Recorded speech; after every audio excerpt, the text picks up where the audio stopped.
Switch on the flashlight. Switch on the flashlights. Come on, come on, come on.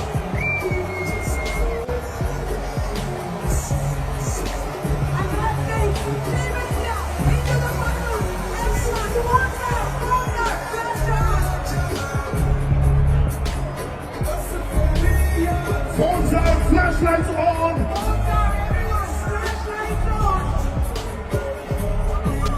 KL Rahul ने fan के लिए किया दिल जीतने वाला काम। जी हां दोस्तों, बीच मैदान में राहुल को गले लगाना एक भारतीय फैन के लिए बहुत भारी पड़ गया।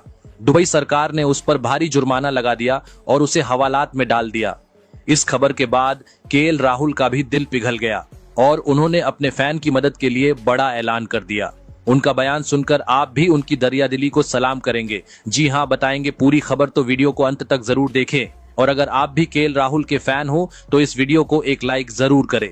दोस्तों, आईसीसी चैंपियंस ट्रॉफी के पहले सेमीफाइनल में भारत ने ऑस्ट्रेलिया को 4 विकेट से हराकर फाइनल में अपनी जगह पक्की कर ली। ये मुकाबला दुबई इंटरनेशनल क्रिकेट स्टेडियम में खेला गया, जिसमें केएल राहुल ने विनिंग शॉट लगाकर भारत को जीत दिलाई। जैसे ही राहुल ने ये शॉट लगाया, स्टेडियम में मौजूद एक भारतीय फैन खुशी से इतना उत्साहित हो गया कि वो सुरक्षा घेरे को तोड़ते हुए मैदान में घुस गया और राहुल को गले लगा लिया। राहुल भी उस फैन से काफी अच्छे से मिले और काफी देर तक उसे गले लगाया। ये पल काफी इमोशनल था, लेकिन इसके बाद सिक्योरिटी आकर उसे घसीट कर लेकर गए।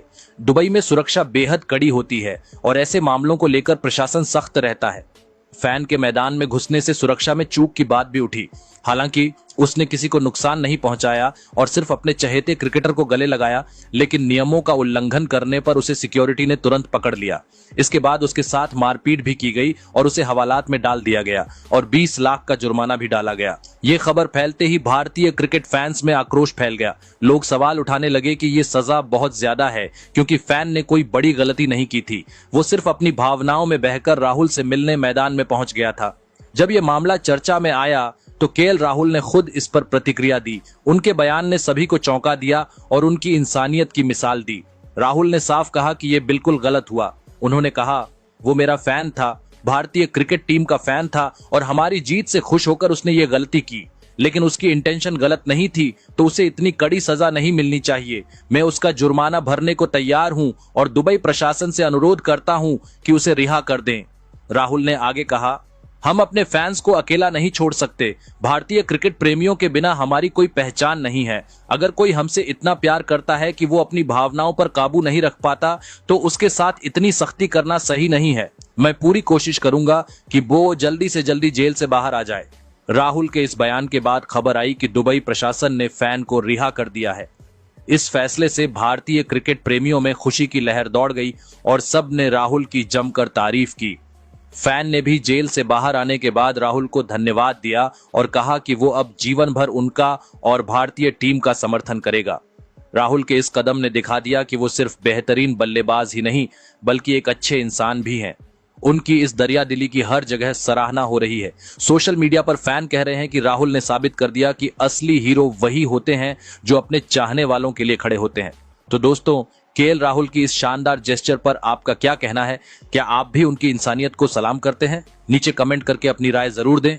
वही इस जीत के साथ ही भारत अब चैंपियंस ट्रॉफी के फाइनल में जा चुका है और अब ट्रॉफी से बस एक कदम दूर है। वही इस जीत से जहां पूरी दुनिया खुश है, तो वही कुछ लोग हैं जिन्हें भारत की ये जीत बर्दाश्त नहीं हो रही। जहां उन्होंने भारतीय टीम पर बेईमानी तक के आरोप लगा दिए। आपको बताते हैं किसने क्या कहा। सबसे पहले पाकिस्तान के पूर्व क्रिकेटर कामरान अकमल ने बात करते हुए कहा कि भारत का फाइनल जाना कोई बड़ी बात नहीं है। भारतीय टीम ने पूरी तरह से बेईमानी की है। उन्होंने अपने सारे के सारे मैचेस एक ही मैदान में एक ही पिच पर खेली है। जब एक टीम को इतना मालूम रहता है कि वो कौन से मैदान में खेलने वाले हैं और खासकर किस तरह की पिच होगी, तो उस टीम के लिए एक एडवांटेज हो जाता है। भारत जानता था कि दुबई का पिच स्लो रहने वाली है, इसीलिए उन्होंने अपने स्क्वाड में 4 से 5 स्पिनर्स खिलाए थे और यही बात बाकी टीम्स नहीं कर सकती, क्योंकि बाकी टीम्स का मुकाबला पाकिस्तान में भी था और वहां पर पिच फ्लैट रहती है, तो ऐसे में वहां स्पिनर्स का कोई यूज नहीं है। और जब स्क्वाड में सिर्फ 15 खिलाड़ी ही खेल सकते हैं, तो ऐसा तो नहीं हो सकता कि आप दुबई के लिए 4-5 स्पिनर्स लो और पाकिस्तान के लिए 4-5 पेस बॉलर्स लो। इस तरह से तो टीम में बल्लेबाज भी नहीं बचेंगे। इसीलिए मेरी राय में भारत के पास दुबई में खेलने का एडवांटेज था। ऊपर से उन्हें कहीं ट्रैवल करने की जरूरत ही नहीं, सिर्फ उन्हें होटल से मैदान और मैदान से होटल जाना है। ऊपर से होटल भी उनके ग्राउंड से काफी नजदीक था। अगर ऑस्ट्रेलिया शुरू से ही दुबई में खेल रही होती तो मुझे नहीं लगता ऑस्ट्रेलिया भारत को जीतने भी देते। वो उन्हें 2023 जैसे आज भी रुला देते, लेकिन बेचारे ऑस्ट्रेलिया के पास भारत और बीसीसीआई जितना ताकत नहीं है, इसीलिए आज उनके साथ नाइंसाफी हुई। वही पाकिस्तान के दिग्गज इंजमाम उल हक ने कहा कि जब से ये टूर्नामेंट की बात चली है तब से सारी चीजें भारत की इच्छा अनुसार ही हो रही हैं। पता नहीं आईसीसी बीसीसीआई से इतना डरती क्यों है। आईसीसी बीसीसीआई और भारत के लिए एक तरीके से रूल्स बनाती है और बाकी टीम्स के लिए अलग रूल्स बनाती है। आज भारत की मनमानी की वजह से पाकिस्तान का कितना नुकसान होगा। भारत की वजह से बड़े और अहम मुकाबला पाकिस्तान के बाहर खेले गए, जबकि खुद पाकिस्तान एक होस्ट कंट्री थी। सेमीफाइनल तो बाहर था ही, लेकिन अब भारत फाइनल में चला गया तो अब फाइनल भी दुबई में होगा। पैसों के मामले में ये पाकिस्तान के लिए खराब खबर है। अगर फाइनल पाकिस्तान में होता तो हम कितना रेवेन्यू जनरेट कर जाते, लेकिन इस भारत की वजह से हमें ये सब झेलना पड़ रहा है। ऊपर से आज के मैच में भी उन्होंने बेईमानी की, जहां एक ओवर में जडेजा ने लाबुशेन को अपने दोनों हाथों से पकड़ लिया था ताकि वो रन ना ले पाए। इसका फुल वीडियो लिंक आपको डिस्क्रिप्शन में मिल जाएगा। ये सब चीजें आईसीसी इग्नोर कर जाते हैं। इसी तरह से अगर बेईमानी करते रहे तो भारत फाइनल जीत भी जाएगी और इसमें हैरानी वाली बात नहीं होगी। दोस्तों, इनके इस बयान के बाद ऑस्ट्रेलिया के दिग्गज रिकी पोंटिंग ने इन दोनों की क्लास लगा दी। रिकी पोंटिंग ने बात करते हुए कहा कि ये पाकिस्तानी लोगों को भारत से इतनी नफरत क्यों है।